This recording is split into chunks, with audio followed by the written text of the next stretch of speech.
Trump, on the other side of our ridiculous American political spectrum, held a $45 million military parade to celebrate the 250th birthday of the United States military, which happened to fall on his actual birthday, in case you were wondering if he is the chosen one.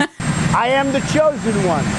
It was pretty weird that this was going on during an escalating war between Israel and Iran. America was like, we're just over here having a parade. I don't see what the big deal is. And I was a little torn because some people were pointing out that this was happening and shouldn't these people be paying attention to the war? Like, aren't these our officials who should be? And they probably should, but also it kind of sends a message that we're not really involved yet. Should I be concerned about this or not? Is it better that our military is just chilling at a parade, or should they be getting ready for war?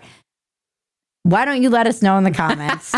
The online state of things is so bananas. Before the parade, leftists online complained that the parade would be authoritarian. They were so freaked out. They're like, his dictator parade. And we called it that too in slight jest. Afterwards, leftists were complaining that the parade sucked because it wasn't North Korean and authoritarian enough.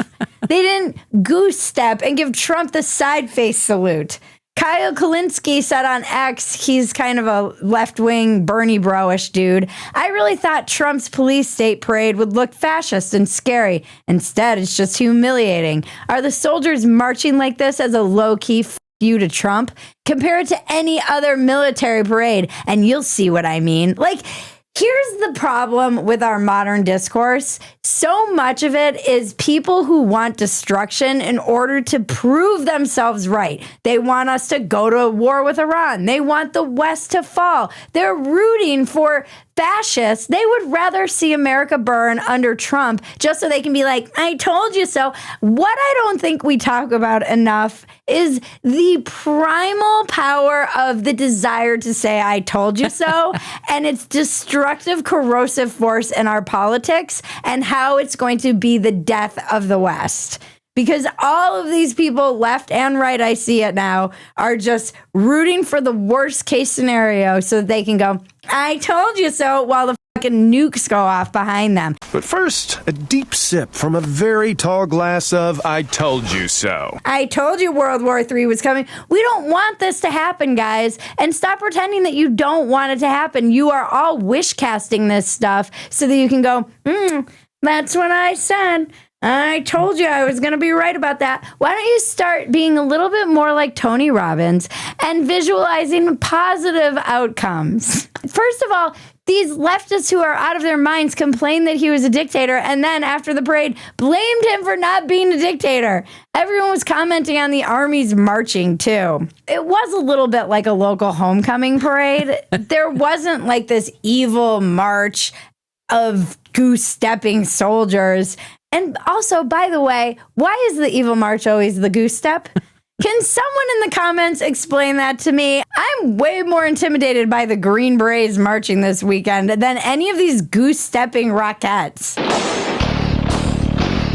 Oh, you can kick your legs high? Oh, no. In unison? This is like the freaking synchronized swimming of the army. Like the Green Berets were just like strolling along.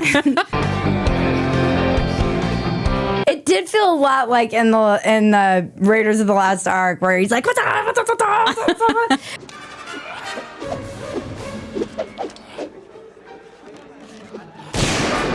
That feels like the difference in energy here.